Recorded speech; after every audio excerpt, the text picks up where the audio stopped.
ബാക്കിയുള്ള കാര്യങ്ങൾ നമുക്ക് പിന്നീട് സംസാരിക്കാം. AICCയുടെ ജനറൽ സെക്രട്ടറി KC വേണുഗോപാൽ ദില്ലിയിൽ മാധ്യമപ്രവർത്തകരെ കണ്ടു. കേരളത്തിൽ നിന്നുള്ള മാധ്യമപ്രവർത്തകരെ അദ്ദേഹം ദേശീയ രാഷ്ട്രീയത്തെക്കുറിച്ചാണ് വിശദീകരിച്ചത്.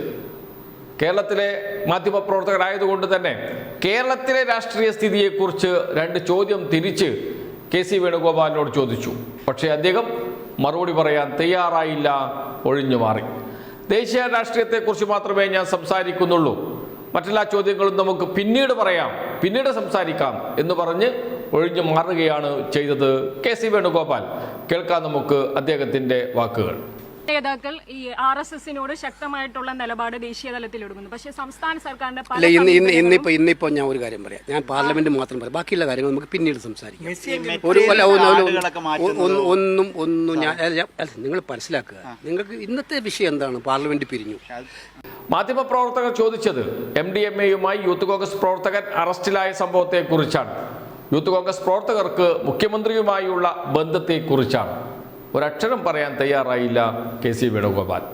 അതോടൊപ്പം കേരളത്തിൽ മാധ്യമങ്ങൾക്ക് നേരെ നടക്കുന്ന സെൻസറിങ്, സോഷ്യൽ മീഡിയയിൽ നിന്ന് വ്യാപകമായി മാധ്യമ സ്ഥാപനങ്ങളുടെ വാർത്തകൾ നീക്കം ചെയ്യുന്നത് സംബന്ധിച്ച് ചോദിച്ചു AICC ജനറൽ സെക്രട്ടറിയോട്. ഒരക്ഷരം മിണ്ടിയില്ല KC വേണുഗോപാൽ.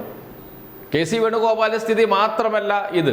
കേരളത്തിൽ കോൺഗ്രസ് നേതാക്കളുണ്ട്, കോൺഗ്രസിന്റെ MLAമാരുണ്ട്. ആരെങ്കിലും മുഖ്യമന്ത്രിക്ക് വേണ്ടി രണ്ട് വാക്ക് സംസാരിക്കുന്നുണ്ടോ? അന്തിച്ചർച്ചയിൽ കോൺഗ്രസ് നേതാക്കൾ പങ്കെടുക്കുന്നില്ല. ഒന്നോ രണ്ടോ പേർ മാത്രമാണ് പങ്കെടുക്കുന്നത്. ശേഷിക്കുന്നവർ പൂർണ്ണമായും മൗനത്തിലാണ്. ഒരു MLA പോലും മുഖ്യമന്ത്രിയെ സംരക്ഷിക്കാൻ, VD സതീശനെ സംരക്ഷിക്കാൻ ഒരു വാക്കുപോലും പറയുന്നില്ല. ഇനിയിപ്പോൾ മന്ത്രിസഭയുണ്ടല്ലോ, മന്ത്രിസഭാംഗങ്ങളുണ്ട്. ഏതെങ്കിലും ഒരു മന്ത്രി ഈ സംഭവത്തിൽ പ്രതികരിച്ചത് പ്രേക്ഷകർ കണ്ടോ? ഒരു വാക്ക് പോലും പറഞ്ഞില്ല ആരും. ഇനിയിപ്പോൾ ഘടകകക്ഷി നേതാക്കളുണ്ട്, ഇനിയിപ്പോൾ ഘടകകക്ഷി നേതാക്കളുണ്ട്. ഒന്നും രണ്ടുമല്ല, 5-6ഓളം ഘടകകക്ഷികളുണ്ട്. അസോസിയേറ്റ് അംഗങ്ങളുണ്ട് UDFലെ. ആരും ഒന്നും സംസാരിക്കുന്നില്ല, ഒരക്ഷരം പറയുന്നില്ല. സർക്കാരിനെ കുറിച്ച് പറയുന്നില്ല, മുഖ്യമന്ത്രിയെക്കുറിച്ച് പറയുന്നില്ല. മുഖ്യമന്ത്രിക്കെതിരെ ആരോപണങ്ങൾ തുരുതുരാ വരികയാണ്. അപ്പോഴൊന്നും ആരും എവിടെയും ഒരു ശബ്ദം, ഒരു ഫേസ്ബുക്ക് പോസ്റ്റെങ്കിലും മുഖ്യമന്ത്രിക്ക് അനുകൂലമായി മുഖ്യമന്ത്രിയെ ഒന്ന് സംരക്ഷിക്കാൻ എഴുതുന്നില്ല, പറയുന്നില്ല. മുസ്ലിം ലീഗുണ്ട്, പ്രധാനപ്പെട്ട ഘടകകക്ഷിയാണ് UDFലെ. മുസ്ലിം ലീഗിന്റെ നേതാവ് കുഞ്ഞാലിക്കുട്ടി രാഷ്ട്രീയ സംഭവങ്ങളെക്കുറിച്ച് കണിശതയോടുകൂടി പ്രതികരിക്കാൻ കഴിയുന്ന നേതാവാണ്.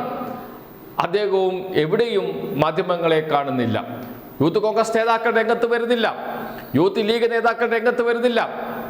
എന്തിനേറെ പറയുന്നു, UDFന് വേണ്ടി അഹോരാത്രം പണിയെടുത്ത, ഉറക്കമൊഴിച്ച് പണിയെടുത്ത ജമാഅത്തെ ഇസ്ലാമിയുടെ നേതാക്കൾ പോലും ഒരു ക്യാപ്സ്യൂളും ഇറക്കുന്നില്ല മുഖ്യമന്ത്രിക്ക് വേണ്ടി. എന്ന് വെച്ചാൽ മുഖ്യമന്ത്രി VD സതീശൻ UDFൽ നിന്ന് ഒറ്റപ്പെടുന്നു, മന്ത്രിസഭയിൽ നിന്ന് ഒറ്റപ്പെടുന്നു, മുന്നണിയിൽ ഒറ്റപ്പെടുന്നു, കോൺഗ്രസിൽ നിന്ന് ഒറ്റപ്പെടുന്നു.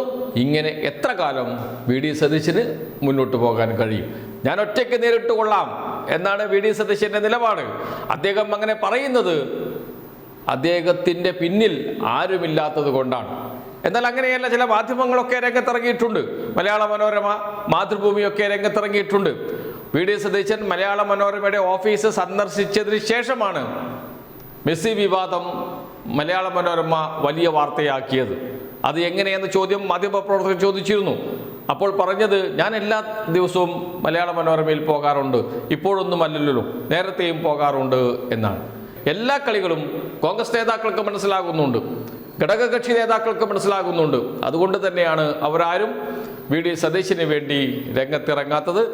ഇങ്ങനെ VD സതീശന് മുഖ്യമന്ത്രി കസേരയിൽ എത്ര കാലം ഇരിക്കാൻ കഴിയും എന്ന ചോദ്യം ഉയരുന്നുണ്ട്.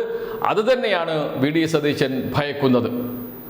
UDF സർക്കാർ താഴെ വീഴും എന്നല്ല, തൻ്റെ മുഖ്യമന്ത്രി കസേര എനിക്ക് എത്ര കാലമുണ്ടാകും എന്ന ആശങ്ക, എന്ന ഭയം അദ്ദേഹത്തിൻ്റെ പിറകെ തന്നെയുണ്ട്. അതാണ് മുഖ്യമന്ത്രി ഇങ്ങനെ അസ്വസ്ഥനാകുന്നത്.